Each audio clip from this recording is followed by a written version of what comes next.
Hello, my name is NMayKitchens. I'm used to being called Nicole. I am from Jackson, Mississippi, and I also currently reside in Jackson, Mississippi. I'm an only child. I have a mom and dad, and they are still alive and doing well in the Brandon area.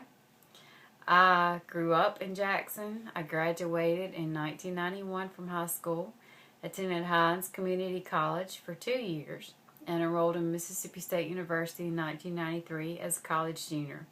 My declared major was in agricultural extension education with a leadership option in forestry and wildlife.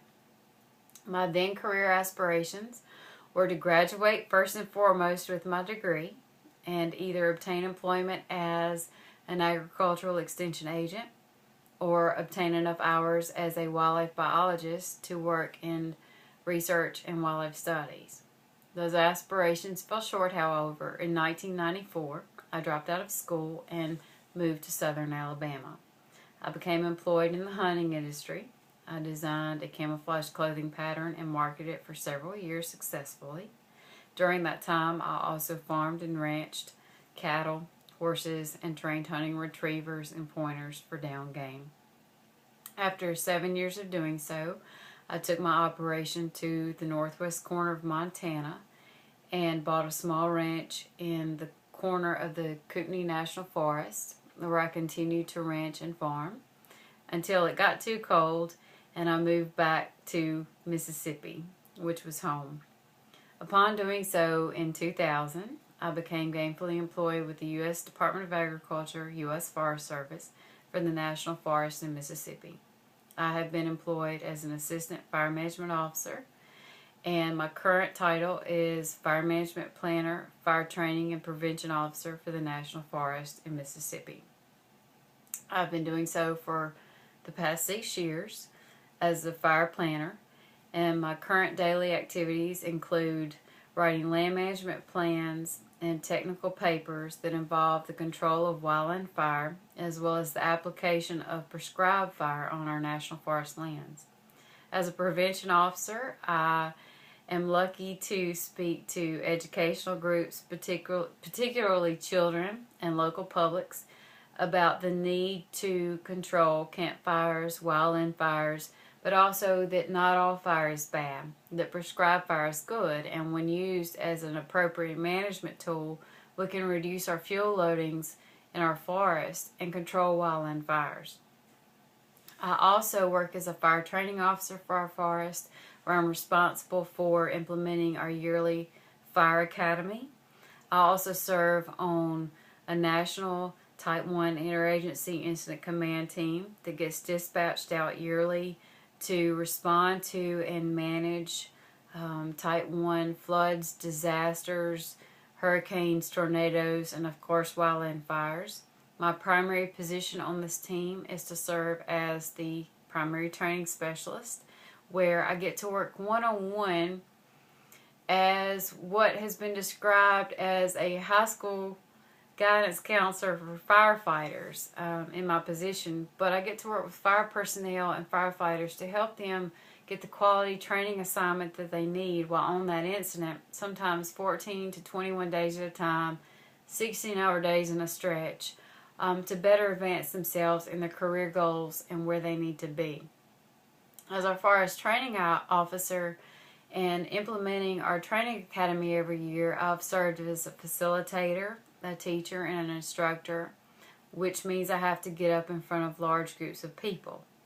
I do not enjoy this, but I have to do it. I prefer to work one-on-one with people, one-on-one or either in small groups.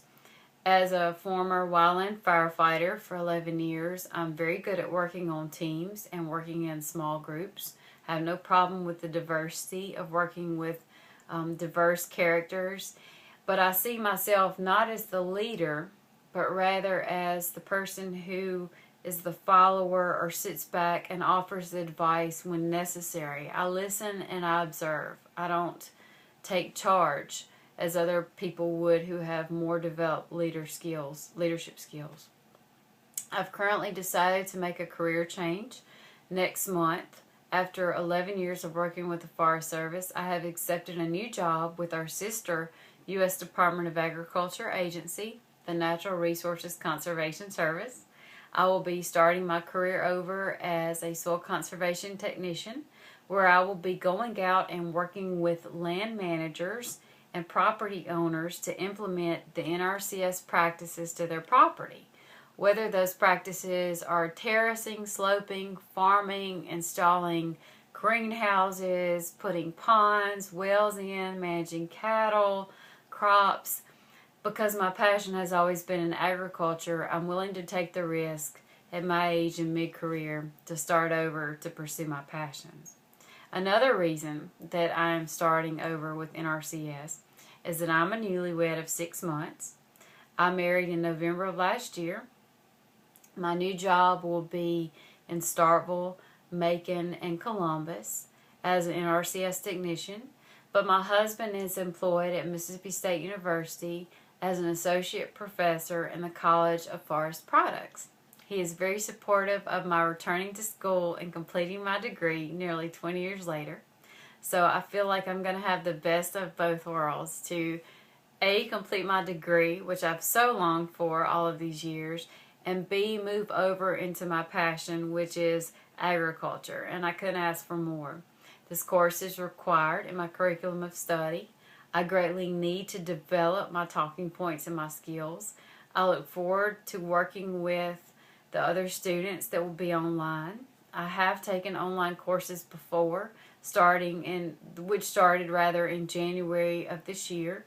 And it is hectic to keep up a pace of working full-time and also taking courses online. I'm taking 9 hours this summer semester and will be taking 12 in the fall. But the passion is worth putting the effort forth. And also, I did order my book on Monday, and it did not come in until yesterday evening, so I found myself late trying to catch up on the discussion post and the syllabus quiz, which I missed. But I promise that I do try to work really hard and maintain on-time schedules with all of my assignments that are due. So I look forward to taking this class. Thank you very much.